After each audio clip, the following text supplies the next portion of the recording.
काय संपूर्ण प्रकरणाची माहिती? नमस्कार. अंबरनाथ पोलीस स्टेशन हद्दीमध्ये आमचे अंबरनाथ पोलीस स्टेशनचे सिनियर PI श्री सय्यद साहेब यांना अंमली पदार्थाच्या अनुषंगाने एक गोपनीय माहिती मिळाली होती. त्या अनुषंगानं त्यांनी API गायकवाड आणि DB पथकातील अंमलदार यांच्या मार्फतीनं सदर ठिकाणी छापा कारवाई केली. या कारवाईमध्ये भगतसिंग नगरमध्ये आपल्याला जवळपास 2,58,640 रुपयाचा मुद्देमाल मिळालेला आहे, जो की प्रतिबंधित अंमली पदार्थ आहेत.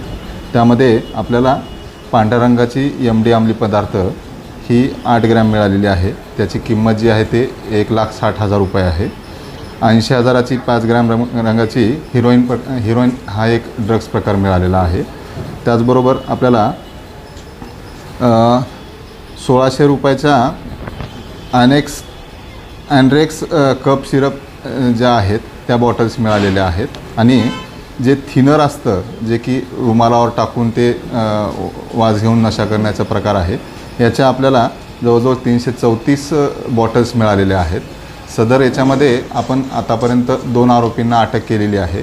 त्यांना माननीय न्यायालयासमोर हजर केल्यानंतर दिनांक 23 तारखेपर्यंत आपल्याला त्याची PC मिळालेली आहे. काही गुन्हे आहेत? सिरियल ऑफेंडर किती गुन्हे आहेत आतापर्यंत? यापूर्वी यामध्ये जो शरीफ सलीम शेख आहे याच्यावर एकूण 20 गुन्हे दाखल आहेत आणि हा 21वा गुन्हा आहे. त्याची पत्नी जी आहे आसिया शरीफ शेख, हिच्यावर एकूण 4 गुन्हे दाखल झालेले आहेत. सर, प्रतिबंधात्मक काय कारवाई भविष्यात त्यांच्यावर करणार आहात का? कारण वारंवार असे गुन्हे होत आहेत. होय, या अनुषंगानं आम्ही योग्य त्या तरतुदी पाहून त्या अनुषंगानं त्यांच्यावर योग्य ती प्रतिबंधक कडक कारवाई करण्याचं आम्ही प्लॅनिंग केलेलं आहे. अल्पवयीन मुलांच्या हातामध्ये त्या थिनरच्या बॉटल दिसत आहेत.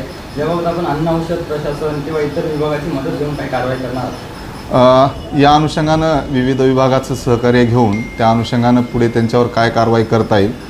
जो हा थिनरचा जो प्रकार आहे हा NDPSच्या कक्षेमध्ये येतो आहे का, आणि येत नसेल तर त्या अनुषंगानं कोणत्या पद्धतीनं कारवाई करता येईल या अनुषंगानं सुद्धा आम्ही प्रयत्न करत आहोत.